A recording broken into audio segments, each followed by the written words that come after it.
Hello students, आज अपना जो टॉपिक है वो है पावर ऑफ ए लेंस। मतलब लेंस की जो पावर होती है वो क्या होती है।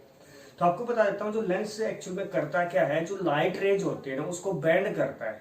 कोई कम बेंड करता है, कोई ज्यादा करता है। तो जो लाइट रेज है उनको जो बेंड करने की जो एबिलिटी होती है ना, उसे ही हम क्या बोल देते हैं, पावर ऑफ ए लेंस बोल देते हैं।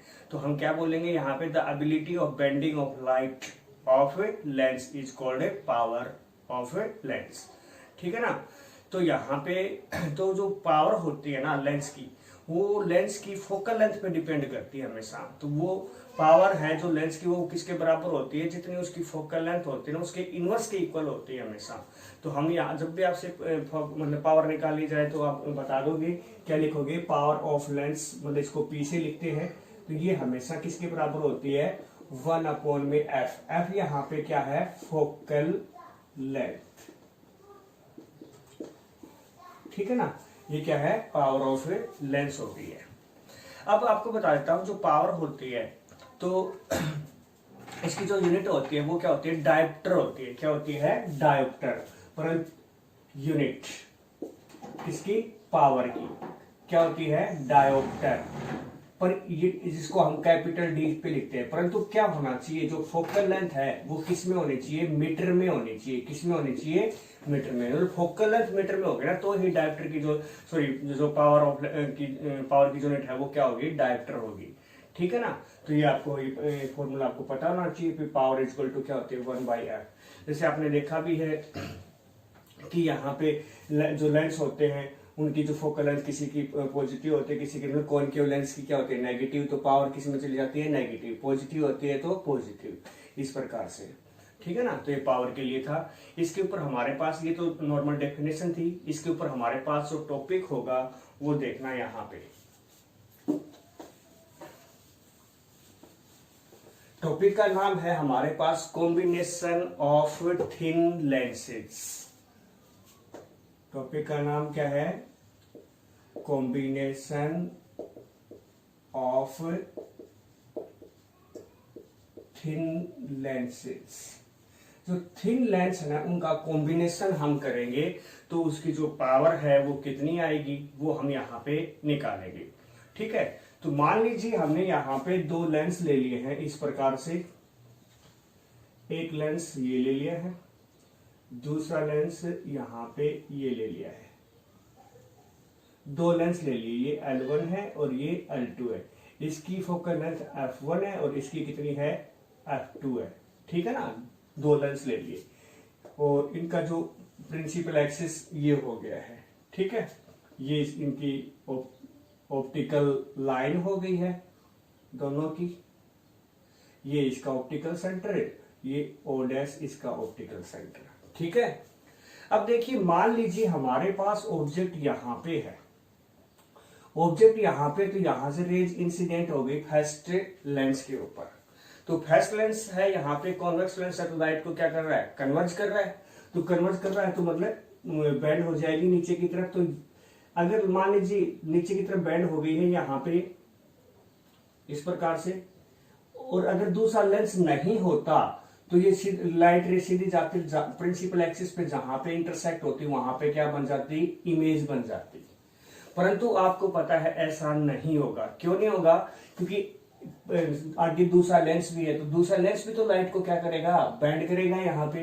तो दूसरा लेंस भी कौन सा है, कॉन्वेक्स लिया हमने, तो ये भी और भी क्या कर देगा, कन्वर्ज कर देगा, मतलब और भी यहाँ पे इकट्ठी कर देगा, इसको और भी बेंड कर देगा नीचे की तरफ। तो यहां से लाइट सीधी जाने की बजाय और बेंड हो जाएगी और लास्ट में इमेज है वो आपकी कहां पे बनेगी, आई पे बनेगी। इस प्रकार से आपका ऑब्जेक्ट ओ पे था तो इमेज कहां पे बनी, आई पे। अगर एक ही लेंस होता तो कहां पे बनती, आई डैश पे। तो यहाँ पे दोनों लेंसों को हमने क्या कर दिया है, कंबाइंड कर दिया है। ठीक है, संयोजित कर दिया है दोनों लेंसों को। अब देखिए एक बात, मैंने जो आपको लेंस मेकर फॉर्मूला आपको सिखाया था वही कंसेप्ट यहाँ पे लगेगा। क्या कि देखिए, जैसे मान लीजिए फर्स्ट लेंस था, उसकी इमेज वाली लाइन ये है, जिसके कारण इमेज कहां पे बनती, आई डैश पे। और यही लाइन दूसरे लेंस के लिए कौन सी रे की काम कर रही है, ऑब्जेक्ट का। ठीक है ना। वही कंसेप्ट है, क्योंकि ये जो लाइन है जो मैं मार्कर लगा रहा हूं यहाँ पे, ये लाइन है, ये फर्स्ट लेंस के लिए तो इमेज और दूसरे लेंस के लिए ऑब्जेक्ट का काम कर रही है। तो यहाँ पे लिखेंगे दो बार यहाँ पे रिफ्लेक्शन हुआ है। For L1 lens, L1 lens के लिए लेंस फॉर्मूला लिखेंगे। क्या लिखेंगे? Lens formula. लेंस फॉर्मूला आपको करवाया था, क्या होता है 1/v माइनस में 1/u equal to 1/f। First lens के लिए करें तो फोकल लेंथ कितनी है? f1। तो इमेज कहां पे बन रही है फर्स्ट लेंस की? आई डैश पे। तो v की जगह हम क्या कर देंगे? यहाँ पे v डैश कर देंगे। ओके, इक्वेशन नंबर क्या आ गई है? फर्स्ट। अब हम यहाँ पे किसके लिए करेंगे? फॉर L2 लेंस के लिए। L2 लेंस की बात करते हैं तो हम यहाँ पे लिख देते हैं L2 लेंस के लिए हम लेंस फॉर्मूला लिखेंगे। लेंस फॉर्मूला क्या हो जाएगा? 1/v minus 1/u equal to 1/f। दूसरा लेंस है तो क्या कर देंगे? f2। जो कंसेप्ट मैंने बताया था हम लागू करेंगे।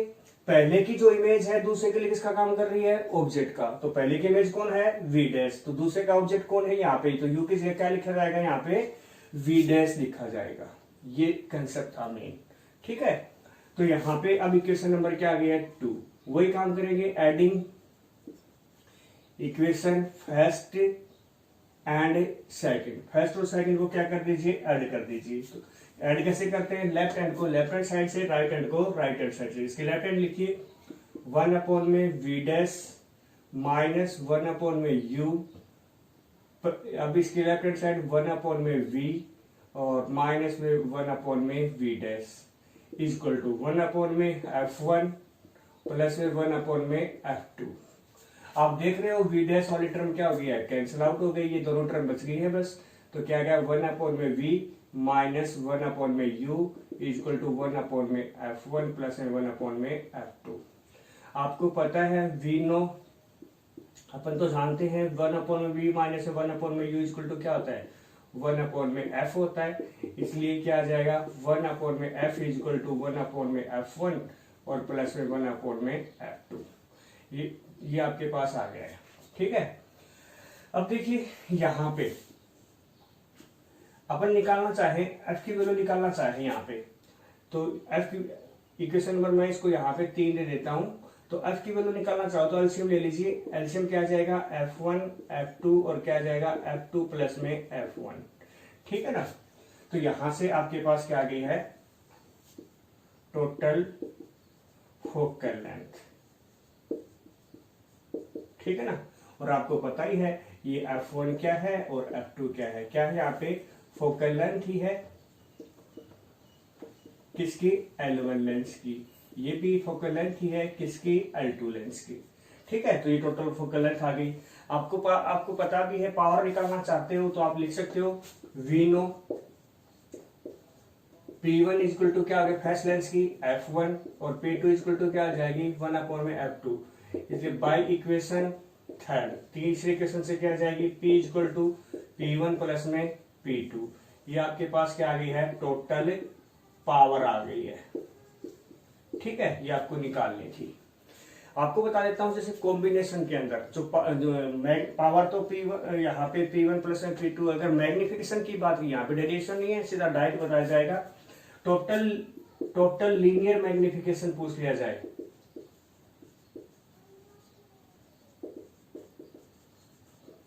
मतलब आवर्धन क्षमता पूछ ली जाए तो क्या होती है? m1 इंटू में m2 होती है। याद रखना, मल्टीप्लाई में होता है। अगर पावर करोगे तो क्या आ जाएगा?